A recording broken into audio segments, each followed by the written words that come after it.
அப்ப அங்க தேடாதீங்க, மக்கள் மனசுல பயந்து இருக்கிறான். அது மக்கள் மனசுல இருந்தா அவருக்கு ஏன் ஓட்டு போட்டு பார்க்கலாம்? மக்கள் ஏன் இல்ல? சும்மா அவரா சொல்லிக்க வேண்டியதுதான் மக்கள் மனசுல இருக்கிறேன்னு.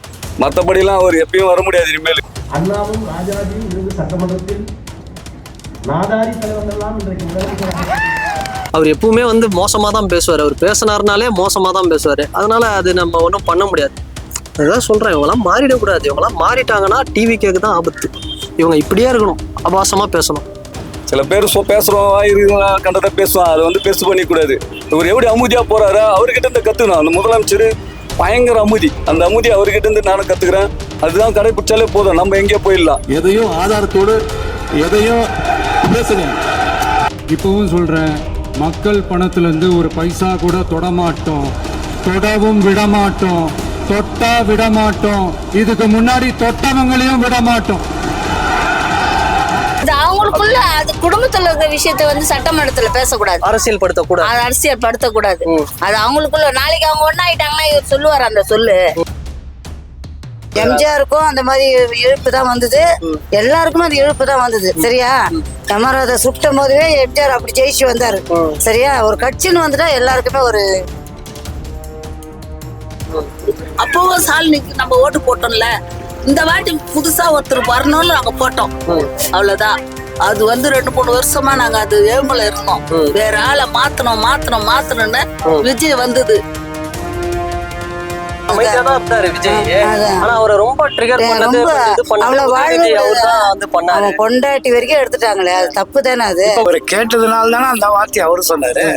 அவரே வந்து எடுத்துட்டு சொல்லல. எதிர்கட்சியா ஒருத்தர் உட்காந்து இருக்காரு, அவர் எதில் அப்பா காணலாக்கா, அப்பா அவரு என்ன பண்ணுவாரு? அப்போ அந்த பதில் அவரு அந்த வார்த்தையை அவர் சொன்னாரு, தப்பு இல்ல. வந்து அவர் பண்ணாரு. சரி, அது பண்ணது தப்புனா அப்ப 1989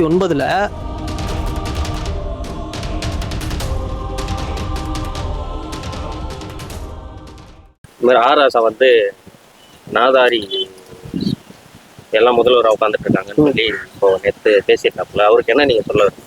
போயிட்டு கல்யாண வீட்டில் போயிட்டு ஒப்பாரி வச்சுட்டு இருந்தா அது நியாயமா? அது அவர் வந்து இவ்வளோ, அவர் எப்பவுமே வந்து மோசமாக தான் பேசுவார். அவர் பேசினார்னாலே மோசமாக தான் பேசுவார். அதனால அது நம்ம ஒன்றும் பண்ண முடியாது. அதுதான் சொல்கிறேன், இவங்களாம் மாறிடக்கூடாது. இவங்களாம் மாறிட்டாங்கன்னா டிவிக்கு தான் ஆபத்து. இவங்க இப்படியே இருக்கணும், அபாசமாக பேசணும். ஆராசா வந்து நாதாரி எல்லாம் முதல்வர் ஆனா இப்படிதான் இருக்கும் கட்டச்சட்டை அப்படின்னு சொல்லி கீழ்த்தரமா விமர்சனம் பண்றாங்க. சில பேர் பேசுறோம் கண்டதை பேசுவான், அதை வந்து பெருசு பண்ணிக்கூடாது. இவர் எப்படி அமுதியா போறாரா அவர்கிட்ட இருந்து கத்துக்கணும். அந்த முதலமைச்சர் பயங்கர அமுதி, அந்த அமுதி அவர்கிட்ட இருந்து நானும் கத்துக்கிறேன். அதுதான் கடைபிடிச்சாலே போதும், நம்ம எங்கேயோ போயிடலாம். அவங்களாம் பேசுறத கண்டு காதலும் வாங்கக்கூடாது. அப்போ மக்கள் மனசுல விஜய் தான் இருக்கு. விஜய் தான். அவரெல்லாம் இன்னும் சொல்றேன், அவருக்கு 50 வருஷம் அவர் தான் வருவாரு. வைக்கிற 234 தொகுதி அடிச்சாலும் அவர் தான் அடிப்பாரு. அந்த அளவுக்கு மக்கள் ஸ்ட்ராங்கான. சூப்பர். ஒரு முதலமைச்சரா இருந்துகிட்டு அவரு உதயநிதி ஸ்டாலின் அப்பாவை காணோம்னு அவரை வெறுப்பேற்றுற மாதிரி ஒரு செய்கை பண்ணாரு, அது நியாயமா? அது வந்து அப்படிலாம் இல்ல, அது பொறுப்பா ஒரு கதை மாதிரி தான் சொன்னார். அவரை வந்து வெறுப்பேற்றணும், பழி வாங்கணும்னு அந்த கருத்தே கிடையாது. ஒரு பொதுவா அவர் சொன்னார், ஜென்ரலா பார்த்து அவரே வந்து மரியாதை போட்டு தாக்குறாங்க, குடும்ப ஃபேமிலி இசுக்க கூடாது. ஒரு ஜென்ரலா ஒரு அரசியலோட முடிச்சணும். இது குடும்ப தகராறு எப்பயுமே. அவர் பதிலுக்கு உதயநிதி செங்கல்பட்டுல காணோம் மனைவி கணவனை தவறு, அதெல்லாம் பண்ணக்கூடாது. முக்கியமான விஷயம், தயவு செஞ்சு அது ஃபேமிலி மேட்ரு, அதை வந்து பண்ணவும் கூடாது, அதை செய்யவும் கூடாது. ஏதோ பேசணும் ரைட்டு, அவரு வாயை திறக்கலன்னு சொன்னாரு. அவரு எவ்வளவு பொறுமையா செயல தான் காட்டினார். வாயை திறந்து பேச்சு அரசியல கொண்டுட்டாங்க, புரியுதா? இவர் அமுதியா வந்து செயலில் காட்டுறாரு. இதான் நாங்கள் வரவேற்கிறோம். மக்கள் எல்லாமே வரவேற்று இதான். இது வந்து இதே போதும் கடைசி வரைக்கும். இப்ப சட்டமன்றத்துல முதலமைச்சர் விஜய் என்ன பண்ணாரு, அப்பாவை காணோம் அப்படின்ற மாதிரி ஒரு செய்கை காமிச்சார். இதுக்கு பதிலடி விமர்சனமா உதயநிதி ஸ்டாலினும் ஒரு சண்டை போயிட்டு இருக்கு. ஒரு முதலமைச்சரா இருந்து இப்படி பேசுறது நியாயமா, பண்றது நியாயமா? விஜய் அவங்க செய்யறதுனால தானே இவங்க அதை சொல்றாங்க. சட்டசபையில எப்படி வேணாலும் நிர்மலா சீதாராமனே சொல்லிட்டாங்க, சட்டசபைனா எல்லா வாதம் வரும் தான். அந்த வாதத்துக்கு ஏத்த மாதிரி அவங்க அந்த பதில். விஜய் அவர் பண்ணது சரிதான், சரின்னு சொல்லல. சட்டசபையில வரும் எந்த வாதம் வந்தாலும், அப்பா வாதம் வந்தாலும் சரி, அம்மா வாதம் வந்தாலும், எது இருந்தாலும் சட்டசபை நேத்து கூடுது. நிறைவு குறைவுக்கு தான் பேசுறது. அது சட்டசபை.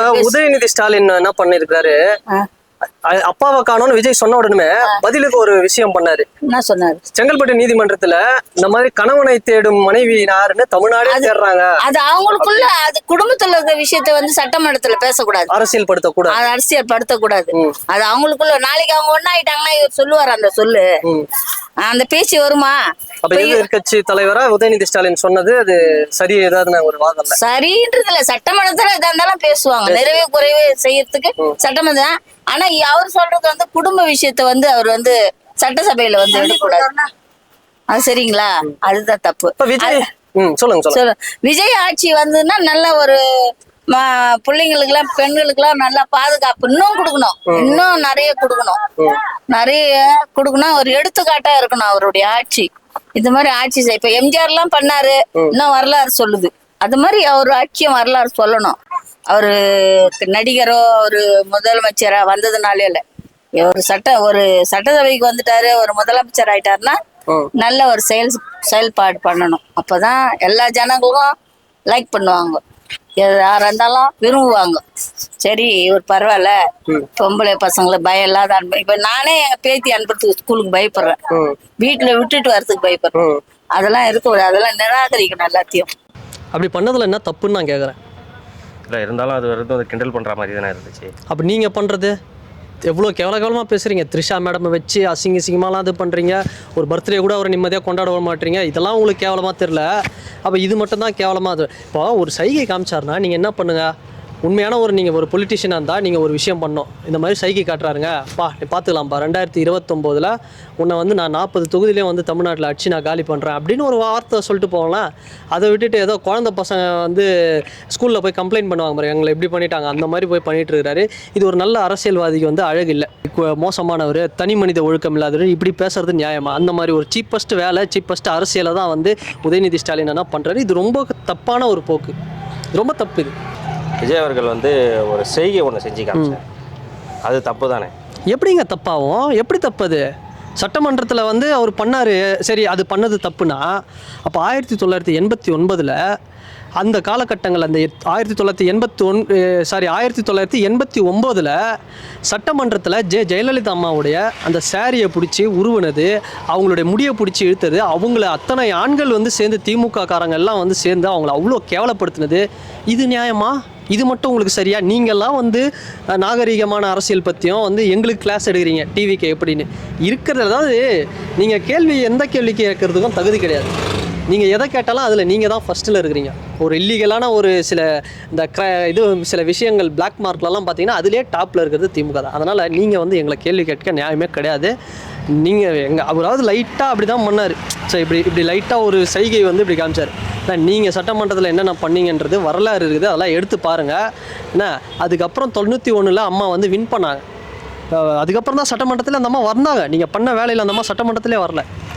அப்போ இதெல்லாம் பண்ணிவிட்டு விஜய் சாரை பற்றிய ஒழுக்கத்தையும் நாகரிகத்தை பற்றியும் அவர் சபையை கேவலப்படுத்திட்டு அதெல்லாம் பேசுறதுக்கு உங்களுக்கு தகுதியே இல்லைன்னு. விஜய் வந்து ஸ்டாலின் ஐயாவை ஒரு மாதிரி சைகை காமிச்சு பண்ணார்ல, அது வந்து ஏற்கக்கூடிய அளவில் இருக்குதா? அதுக்கு உங்க கருத்து என்ன? அதெல்லாம் நான் பார்க்க மாட்டேன்பா, எனக்கு பூவெளியே அதேதான். சும்மா காதல பேசுறாங்களா அதை கேட்பேன். விஜய் எப்படி ஜெயிச்சாருன்னா அவருக்கு ஒரு லக்கு இருந்து ஜெயிச்சார், அவ்வளவுதான் நான் சொல்லுவேன். அப்போ ஒரு தலைவனுக்கான ஒரு தகுதி இல்லையா விஜய்க்கு? யாரும் கத்துக்கணும்னே வந்துடுது இல்ல, வந்த பிறகுதான் கத்துக்கிறாங்க. இப்ப எம்ஜிஆர் கத்துக்கின வந்தாரு, இவர் கத்துக்கின வந்தாரு, அது மாதிரி இவருக்கு ஒரு வாய்ப்பு கொடுத்து அவர் கத்துக்கிட்டோம், வேணான்னு சொல்றேன். அவர் அது மாதிரி நாட்டை நல்லா பாத்துக்கினாருன்னு வச்சுக்க, கண்டிப்பா மேல வருவார். அவர் பண்ற இதுலதான் இருக்கு. 40 நாள் ஆச்சு அவர் சிஎம் ஆகி. அவரோட ஆட்சி எப்படி இருக்கு உங்களுக்கு? இது வரைக்கும் எனக்கு ஒண்ணும் தெரியாது, இன்னும் ஒண்ணும் தெரியல அவ்வளவா. இனிமேதான், நாளைக்குதான் எங்க ஊருக்கு வராரு. நாளைக்கு வராரு. எந்த காட்டு பக்கம் சட்டசபையில வந்து பேசலன்னு சொல்லிட்டு இருந்தாங்க. அவர் பேசினா வந்து அவங்க வெளிநடப்பு பண்ணுவாங்க, அதுக்கு என்ன சொல்லுவாங்க? அது தவறுங்க. வெளிநடப்புனா அவர் நீங்க பேசும்போது பொறுமையா அமைதியா கேட்கிறாருல, அவர் பேசுறதையும் கேட்கணும். அதுதான் வந்து ஒரு நல்ல மனிதனுக்கு அர்த்தம். அதை விட்டுட்டு அவர் பேசும்போது வெளில போனா என்ன தவறு? அது நீங்க பேசும்போது வாய் கொடுத்து அமைதியா கேட்கறாருல, நீங்க ஏங்க பேசுறீங்கன்னு சொல்லி சண்டை போடுறாரா? எதுவுமே கிடையாது. அமைதியா இருக்காரு, அமைதியா கேட்கறாரு. அது மாதிரி நிக்கணும், நின்று பேசணும். அது வந்து தவறான விஷயம். அதே மாதிரி வந்து ஸ்டாலின் வந்து மக்கள் மனசுல இன்னும் நான் தான் இருக்கேன், நான் தான் வந்து ஆட்சியிலே இருக்கேன்னு சொல்லிட்டு மக்கள் மனசுல இருந்தா அவருக்கு ஏன் ஓட்டு போட்டு போகல? மக்கள் ஏன் இல்ல? சும்மா அவரா சொல்லிக்க வேண்டியதான் மக்கள் மனசுல இருக்கிறேன்னு. மற்றபடிலாம் அவர் எப்பயும் வர முடியாது. இனிமேல் மக்கள் மனசுல இருந்தா எப்பயும் இருந்துக்கணும். இந்த போதை ஒழிப்பு இதெல்லாம் இந்த மாற்றங்கள்லாம் வந்துன்னா எப்பயும் வந்திருப்பாரு. எதுவுமே இல்ல அவர்கிட்ட, எந்த ஒரு செயலும் கிடையாது. அவர் மாட்டம் வந்தாரு, அவர் வேலையை பண்ணாரு, அப்படியே போனா மக்கள் எவனா கஞ்சாரு. இப்ப எப்படி ஒரு சின்ன விஷயமா டக்கு நடக்குது, எந்த விஷயமே கிடையாது. ஆர்டி ஆஃபீஸ் போனா கூட டக்குன்னு வேலை நடக்குது, எந்த பிரச்சனையும் கிடையாது, லஞ்சமே கிடையாது. இந்த விஷயம் வந்து பெரிய விஷயம் ஒழிச்சுட்டே இருக்கு, ரொம்ப பெரிய விஷயங்க அது. ஒரு சர்டிபிகேட் போனாலும் ரொம்ப தொல்லை. ஆர்டி ஆஃபீஸ் போறேன் உடனே டக்குன்னு எல்லா வேலையும் முடிஞ்சுது. பெரிய விஷயம் அதெல்லாம். எவ்வளவு மாற்றங்கள், இது கடைசி வரைக்கும் நிலைக்காது. இப்ப விஜய் பேசவே மாட்டாரு, மௌனமா இருக்கிறாரு. யார் சொன்னது அது மாதிரின்னு? ஆனா விஜய் பேச ஆரம்பிச்சா ஓடிடுறாங்க எதிர்கட்சி. அது ஓடிடுறாங்கன்னா அவங்களுக்கு அது அவங்களுக்கு கேட்க விருப்பம் இல்லாத ஓடி போயிடுறாங்க. அதுக்கு நம்ம என்ன பண்ண முடியும்? இப்ப நீங்க கேக்குறீங்க எனக்கு விருப்பம் இல்லப்பா நான் பேச மாட்டேன்னு சொன்னா நீங்க போயிடுவீங்க. விருப்பம் இல்லாத போனாங்கன்னா அது சாத்தியமாகுமா? சாத்தியமாவாது. அதே மாதிரி ஸ்டாலின் அவர்கள் வந்து மக்கள் மனசுல நான் தான் இருக்கேன், முதல்வரா நான் இல்லைனாலும் ஆட்சியில நான் தான் இருக்கேன்னு சொல்றாரு. அது ஒரு எம்எல்ஏ, அவருக்கு ஒரு சீட்டு கிடைச்சதுனால அவர் பேசுறாரு. அதை பத்தி ஒண்ணும் இல்லையா? அவருக்கு உரிமை இருக்குதுல்ல சட்டசபையில பேசணும்னு. அந்த உரிமையை அவர் பேசுறாரு. அவரு நான் இருக்கிறேன்றதுல அவருக்கு ஒரு சீட்டு கிடைச்சதுனால அவர் உரிமையா கேக்குறாரு, உரிமையா பேசுறாங்க. இப்ப ஒரு பொதுமக்களா நீங்க சொல்லுங்க, இப்ப மக்கள் மனசுல பெரும்பான்மை யாரு இருக்கிறா? பெரும்பான்மையான 21 வயசு அதுக்கு முன்னாடி இருக்கிறவங்க விஜய் தான். அதுக்கப்புறம் நான் எங்களை மாதிரி தலைமுறை மனசாட்சியை பார்த்து நடக்குதான். மற்ற மாறினாதான் எல்லாத்துக்குமே இல்லை. கோயில் போட்டோம், கொள்ளடிக்கிறது போட்டோம். இப்ப மக்கள் மனசுல நான் தான் இருக்கேன் அப்படின்னு ஸ்டாலின் ஐயா சொல்றாரு. உண்மையாவே மக்கள் மனசுல யாரு இருக்கா? விஜயா ஸ்டாலினா யாரு இருக்கா? மக்கள் விஜய் தான். விஜய் தான். அப்பாவை காணோம் அப்படின்னு விஜய் சார் ஒரு நக்கலா ஒரு விஷயம் கேட்டுட்டாரு அப்படின்னு அவர் மேல நக்கல் கிடையாது. எல்லாரும் இருக்கும்போது அவங்க அப்பா இல்லையே அப்படின்னு சொல்லிட்டு கேட்டிருப்பாரு, அவ்வளவுதான் கேட்டிருந்தாரு. அதுக்கு எதிர்கண்டனமா உதயநிதி ஸ்டாலின் ரொம்ப மோசமா செங்கல்பட்டு கோர்ட்டுல யாரை தேடுறா அப்படிங்கிற விஷயம் தமிழ்நாட்டுக்கே தெரியும் அப்படின்ற மாதிரி ஒண்ணு விஜய் சாரை குற்றம் சாட்டி இருக்கிறாரு. அப்படி அவர் சொன்ன ஸ்டேட்மெண்ட் எதிர்கட்சி தலைவரா அது சரியா? அது வந்து தவறான விஷயம் தான், தவறுதான் அது. ஏன்னா அது வந்து அவங்களோட சொந்த பிரச்சனை. அது வீட்டுல மனைவிக்கும் அவங்களுக்கும் இருக்குது, உள்ள இருக்கிறது யாருக்கும் தெரியாது. அது வந்து அவங்க பிரச்சனை ஆகுதான். இதை வந்து வெளியேக்கிறவங்களோ இல்லை வந்து தெரியாது. அரசியல் களத்துல ஒரு சண்டை நடக்குது. இப்ப எல்லா அரசியல்வாதிகளுக்கும் ஒரு தனிப்பட்ட வாழ்க்கைன்னு இருக்கும். அது நம்ம வந்து பொது காலத்துல உதயநிதி ஸ்டாலின் வந்து ரொம்ப மோசமா விஜய் விமர்சனம் பண்றாரு. செங்கல்பட்டு கோர்ட்டுல வந்து உங்க பொண்டாட்டி மேல கேஸ் போட்டுது, அதை போய் பாரு அப்படிலாம் சொல்றாரு. இது வந்து திருஷா கதை வலிக்கிறது, அது எப்படி நியாயமா? அது வலிக்கூடாது, அதெல்லாம் சொல்லக்கூடாது. அவர் வந்து அவரை மக்கள் தேர்ந்தெடுத்தாங்க, அவரை மக்கள் தேர்ந்தெடுத்தாங்க. மக்கள் யார் ஓட்டு போடணும் அப்படின்னு போட்டு வச்சுக்கிறாங்க. அதனால அவர் அதெல்லாம் சொல்லக்கூடாது. அப்பவும் சாலினிக்கு நம்ம ஓட்டு போட்டோம்ல, இந்த வாட்டி புதுசா ஒருத்தர் வரணும்னு நாங்க போட்டோம், அவ்வளவுதான். அது வந்து 2-3 வருஷமா நாங்க அது ஏழுமலை இருந்தோம். வேற ஆளை மாத்தணும்னு விஜய் வந்து இப்ப நல்லாதான் நடத்தின்னு வருது. அது போதும். நீங்க இப்ப போதை தடுப்பு எல்லாம் பண்ணிருக்கிறாருன்னு சொன்னீங்க. பார்த்தோம்னா மாரத்தான் ஓட்டம் 1/2 மணி நேரம் விஜய் சார் ஓடி இருக்கிறாரு. அதே போல ஸ்டார்ட் ரன் ஸ்டாப் ட்ரக்ஸ், அதாவது போதையை விடு, இது நல்ல ஒரு பாதையை கையில் எடு அப்படின்னு சொல்றாரு. இது எப்படி அவர் பண்ணது? இந்த ஒரு ரொம்ப வரவேற்கு தக்க வேண்டியது, கண்டிப்பா நல்லா இருக்கு. பட் எந்த முதலமைச்சரும் இது மாதிரி பண்ணதில்லை. ஒரு புதுமையா செய்யற மாற்றங்கள் எதிர்பார்த்தோம், அந்த மாற்றங்கள் கண்டிப்பா கிடைச்சிச்சு. மக்கள் ரொம்ப சந்தோஷமா இருக்கு. அதெல்லாம் எனக்கு இந்த கட்சி அந்த கட்சி எல்லாம் கிடையாதுப்பா. நாட்டுக்கு நல்லதை செய்யணும், அவ்வளவுதான். நல்லா அரசியலை தாண்டி விஜய் இன்னமும் விஜய் திருஷா இந்த மேட்டரை வச்சே வந்து விமர்சனம் பண்றாங்களே, இது வந்து எப்படி நியாயமா? இது ஆனா இப்ப வந்து விஜய் கண்டிப்பா ஜெயிச்சதுனால குழந்தைங்களாலதான் உள்ளபடியா சொல்றேன். அதாவது பசங்க அவங்க அம்மா அப்பா கிட்ட சொல்லி இது பண்ணிதான் ஜெயிச்சாரு அவரு. அதனால ஜெயிச்சாருன்னு சொல்ல முடியாது. அவருக்கு ஒரு வாய்ப்பு, லக்கு, அவருக்கு அந்த யோகா இருக்குது, அவர் வந்தாரு. புரியுதுங்களா? கண்டிப்பா அவர் வென்று வருவார். அது விஜய் மாமா என் பேச்சுக்கு 4 வயசு ஆகுது. ஏன் விஜய் அவருக்கு போய் சல்யூட் அடிச்சு காட்டு வந்தது என் பேரனும் பேத்தியும் 2 பேரும். உங்களுக்கு எப்படி இருக்கு? விஜய் ஆட்சி உங்களுக்கு திருப்தியா இருக்குதா? திருப்தியா இருக்கு. நல்லா பண்றாரு. இது மாதிரியே மேல பண்ணணும் அவரு. விஜய் சிஎம் ஆகி 40 நாள் ஆகுது. அவருக்கு ஆட்சி எப்படி இருக்கு? ஆட்சி இருக்கிறாரு, இருக்கட்டும். நாங்க அது ஒண்ணும் வெளியவே சொல்ல முடியாது. சரியா?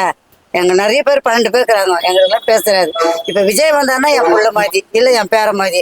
அவர் ஐயா வந்திருந்தா ஸ்டாலின் அவர் எங்க தம்பி மாதிரியோ அண்ணன் மாதிரியோ.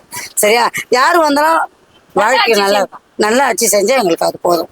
வேற ஒண்ணு வேணும். அது வந்து வெயில்ல இன்னைக்கு பூ வாங்கிட்டு போய் கட்டி வித்தாதான் எங்களுக்கு சாப்பாடு. சரியா, அவர் 1000 ரூபாய் போட்டாரு, அந்த 1000 ரூபாய் விஜய் போட்டாரு. சரியா, அதுல எங்களுக்கு எந்த ஏமாற்றமும் கிடையாது. யாரு வந்தாலும் எங்களுக்கு நல்லது செஞ்சா நாங்க நல்லதுதான் செய்ய போறோம். புரியுதா? எங்களை மாதிரி வயசானவங்கலாம் வந்து ஐயாவுக்கு தான் போட்டுக்கிறோம், யாருக்கு ஸ்டாலின் போட்டுக்கிறோம். சின்ன பசங்க நம்ம சொல்லி பேச்சு கேட்காத அதுக்கு விஜய்க்கு போட்டுது. நம்ம யாராலையும் யாரையும் ஒன்றும் சொல்ல முடியாது. புரியுதா? இப்போதைக்கு காலம் வந்து நல்லபடியா. ஐயாவை வந்து விஜய் ஒரு மாதிரி ஒரு சைகை அப்படி பண்ணாரு கையை வச்சு, அது நீங்க எப்படி பாக்குறீங்க? அது கொஞ்சம் இதுவா தான் இருக்குது, கஷ்டமா தான் இருக்குது. தவிர்த்திருக்கலாம். ஒரு அமைதியா தான் இருந்தாரு விஜய், ஆனா அவரை ரொம்ப ட்ரிகர் பண்ணது அவன் பொண்டாட்டி வரைக்கும் எடுத்துட்டாங்களே, அது தப்பு தானே. அது இப்ப கூட பார்த்தோம்னா த்ரிஷா அந்த விஷயத்தை தான் திரும்ப எடுத்து எம்ஜிஆருக்கும் அந்த மாதிரி இழப்பு தான் வந்தது, எல்லாருக்குமே அந்த இழப்பு தான் வந்தது. சரியா, கமராத சுட்டும் போதுவே எம்ஜிஆர் அப்படி ஜெயிச்சு வந்தாரு. சரியா, ஒரு கட்சின்னு வந்துட்டா எல்லாருக்குமே ஒரு போராட்டம் தான் இருக்கும். எங்களுக்கு எல்லாருமே வேணும், விஜயும் வேணும், ஸ்டாலினும் வேணும். யாரையும் நாங்க வேணாம்னு சொல்ல மாட்டோம். புரியுதா? எங்க வயசு தலைமுறைக்கு 5 தலைமுறை நாங்க பாத்துட்டோம், அதனால ஒண்ணும் கஷ்டம் இல்லை. இப்ப வீட்டுல ஒரு குடும்பத்திலேயே ஒற்றுமை இல்லாத இருக்கிறாங்க. சரியா, ஒற்றுமை இருக்கணும். அது நிறைய வரும், அதை சந்திச்சு மேல வரணும், அதுதான் கட்சி. சரியா, முதலமைச்சர் விஜய் சிஎம் ஆகி 40 நாள் ஆகுது, அவரோட ஆட்சி எப்படி இருக்கு?